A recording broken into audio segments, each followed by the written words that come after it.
दादी नानी की कहानी मेरी जुबानी में आप सभी का स्नेह भरा अभिनंदन। आइए आज आपको इंडोनेशिया के जंगलों की सैर करवाती हूँ।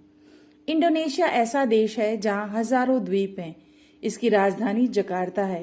ये द्वीप घने जंगल, ज्वालामुखी और खूबसूरत समुद्र के लिए जाना जाता है। जावा, सुमात्रा, बोर्नियो आदि कई द्वीप जंगलों से घिरे हैं। आज की कहानी बोर्नियो के घने जंगल की है। जावा, सुमात्रा आदि जगहों पर तो जंगली जानवरों के साथ बाघ पाए जाते हैं, लेकिन अब बोर्नियो में बाघ नहीं पाए जाते। इसके पीछे एक रोचक कथा है। बहुत समय पहले की बात है, जब बोर्नियो के जंगलों के पास बाघों के राजा रहते थे। उस समय उनकी जनसंख्या काफी थी। उनके पास खाने की कमी होने लगी तो बाघों के राजा ने एक उपाय सोचा और अपने 3 विश्वासपात्र और फुर्तीले बाघों को बोर्नियो के जंगल में भेजा और उनसे कहा कि वहां के जानवरों के प्रतिनिधि को हमारा संदेशा दो। बोर्नियो के जंगलों में हिरण की कई प्रजातियां, सुअर, खरगोश आदि जानवर रहते थे। कई जानवरों की भरमार थी। वे तीनों संदेशवाहक वहां जंगल में पहुंचे तो उन्होंने चूहे से थोड़े बड़े आकार के हिरण को देखा और कहा, ओ माउस डियर, जाओ अपने राजा को बुला लाओ। उसने भी रौब से कहा, क्या काम है? दूत ने कहा, हम बाघ राजा का संदेश लाए हैं, तुम्हारे नेता को देना है। माउस डियर ने कहा, वो तो खाना खाकर चैन की नींद सो रहे हैं, तुम मुझे बता दो, जब वे जाग जाएंगे तब मैं दे दूंगा। दूत ने कहा, डरो हमसे। माउस डियर ने कहा, तुम संदेश देने आए हो तो दो, मैं उन्हें बताकर आता हूं। बाघों ने कहा, हमारे राजा ने कहा है प्रतिदिन तुम्हारे जंगल से उचित मात्रा में भोजन पहुंच जाना चाहिए, नहीं तो हम इस जंगल को अपने कब्जे में ले लेंगे। और उसने अपने राजा के मूंछ का एक बाल देते हुए उसे कहा।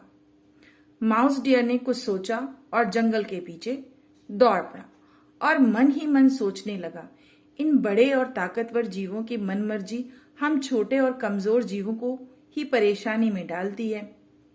ऐसा सोचकर वह दौड़ा जा रहा था, तभी उसकी टक्कर अपने मित्र साही से हो जाती है।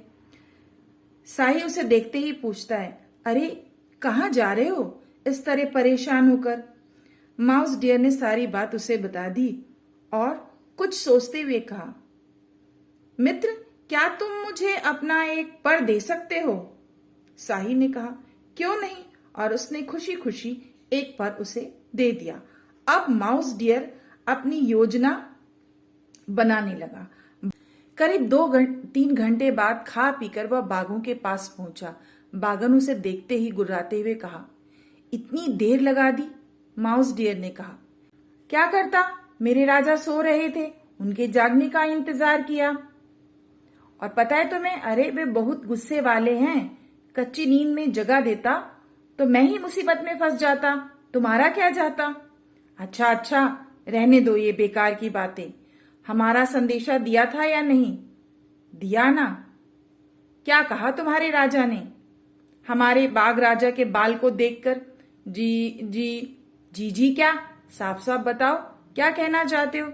जी, उन्होंने अपने मूंछ का बाल दिया है और कहा है बाघ राजा को दे देना, वे सारी बात समझ जाएंगे। ऐसा कहकर दूत चल दिए और पहुंच गए अपने बाघ राजा के पास। और माउस डियर का दिया हुआ बाल उन्होंने अपने राजा को दिखाया और जो माउस डियर ने कहा था वह संदेशा भी ज्यों का त्यों सुना दिया। बाघ राजा ने जब पर को देखा तो देखता ही रह गया और सोचने लगा, मूंछ का बाल इतना शक्तिशाली है तो जीव कैसा होगा। इस घटना के बाद से बोर्नियो के जंगल में फिर बाघ नजर नहीं आए। बच्चों, इस कहानी से मैंने ये सीखा कि ताकतवर को जब हम बाहुबल से नहीं हरा पाए तो हमें बुद्धि बल लगाना चाहिए। कहानी कैसी लगी? अच्छी लगी तो चैनल के साथ जुड़े रहें।